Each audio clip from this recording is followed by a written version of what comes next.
बहुत समय पहले की बात है। किसी गांव में एक गरीब ब्राह्मण रहता था। एक दिन उस ब्राह्मण के घर कुछ अतिथि आए।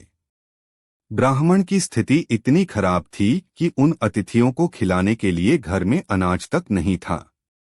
इस स्थिति को लेकर ही ब्राह्मण और उसकी पत्नी के बीच थोड़ी कहासुनी होने लगती है। ब्राह्मणी कहती है, तुम्हें पेट भरने योग्य अनाज कमाना भी नहीं आता है। इसी का नतीजा है कि आज घर में अतिथि आ खड़े हुए हैं और हमारे पास उन्हें खिलाने के लिए कुछ भी नहीं है। इस पर ब्राह्मण अपनी पत्नी से कहता है, कल कर्क संक्रांति है। मैं कल भिक्षा लेने के लिए दूसरे गांव जाऊंगा। वहां एक ब्राह्मण ने मुझे आमंत्रित किया है। वह सूर्य देव की तृप्ति के लिए कुछ दान देना चाहता है। तब तक जो कुछ भी घर में है उसे आदर सत्कार के साथ अतिथियों के सामने रखो। ब्राह्मण की यह बात सुनकर ब्राह्मणी कहती है, तेरी पत्नी होकर मैंने कभी सुख नहीं भोगा है। न कभी खाने को मेवा मिष्ठान मिला, न ही ढंग के वस्त्र और आभूषण। आज तू कह रहा है कि जो भी घर में पड़ा हो वो अतिथियों के समक्ष रख दो। जब कुछ है ही नहीं तो मैं उनके सामने क्या रख दूं? पड़े हैं तो बस एक मुट्ठी तिल। तो क्या अतिथियों के सामने सूखे तिल रखना अच्छा लगेगा? पत्नी की यह बात सुनकर ब्राह्मण कहता है, ब्राह्मणी तुम्हें ऐसा बिल्कुल भी नहीं कहना चाहिए। कारण यह है कि इच्छा के अनुसार किसी भी मनुष्य को धन की प्राप्ति नहीं होती है। जरूरी है तो पेट भरना, और पेट भरने योग्य अनाज तो मैं ले ही आता हूँ। अधिक धन की चाहत अच्छी नहीं। ऐसी इच्छा का तुम्हें त्याग कर देना चाहिए। अधिक धन की इच्छा के चक्कर में मनुष्य के माथे पर शिखा बन जाती है। माथे पर शिखा वाली बात सुन ब्राह्मणी बड़े ही आश्चर्य से ब्राह्मण से पूछती हैं, अधिक धन की इच्छा में माथे पर शिखा हो जाती है? मैं कुछ समझी नहीं, जो भी कहना है खुलकर कहिए।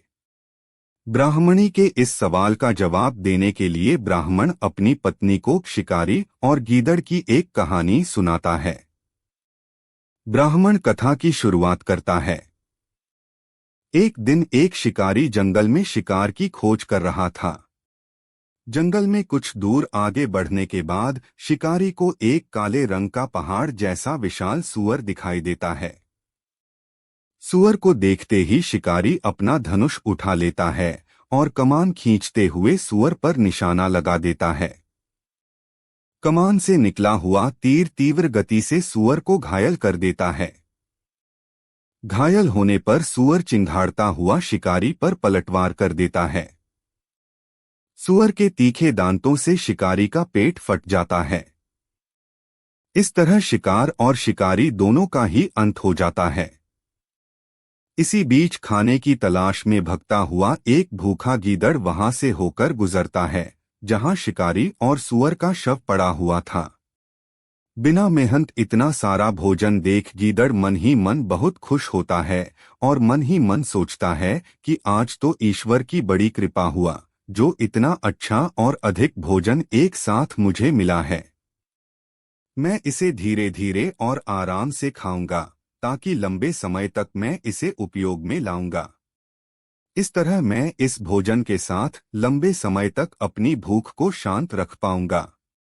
इन सभी बातों पर विचार करते हुए गीदड़ सबसे पहले छोटी छोटी चीजों को खाना शुरू करता है। तभी उसे शिकारी के मृत शरीर के पास धनुष पड़ा दिखता है।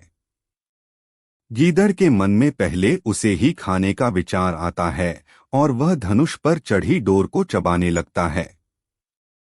गीदड़ के चबाने से धनुष पर चढ़ी डोर टूट जाती है और डोर के टूटने से धनुष का एक सिरा वेग के साथ गीदड़ के माथे को भेदता हुआ ऊपर निकल आता है।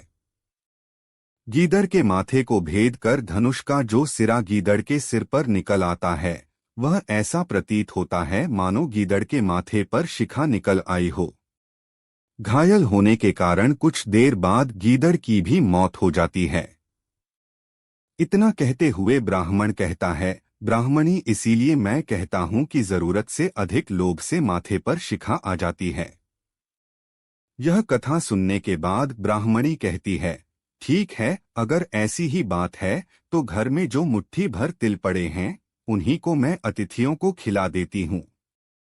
ब्राह्मणी की यह बात सुनकर ब्राह्मण संतुष्ट होता है और भिक्षा मांगने के लिए घर से बाहर निकल जाता है। वहीं ब्राह्मणी भी घर में पड़े तिल को धूप में सुखाने के लिए फैला देती है।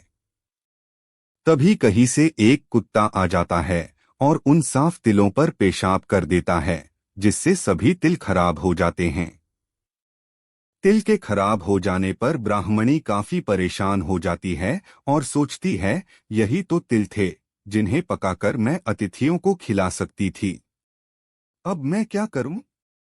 काफी देर सोचने के बाद ब्राह्मणी को एक तरीका सूझा।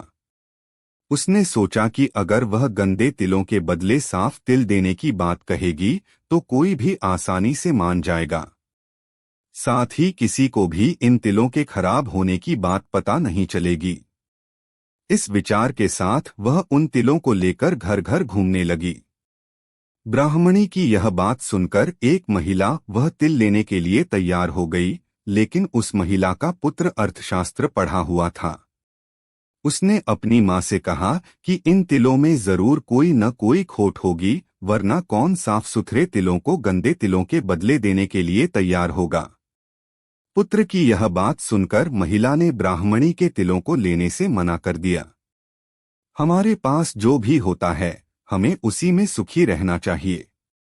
किसी के पास ज्यादा चीज देखकर दुखी नहीं होना चाहिए।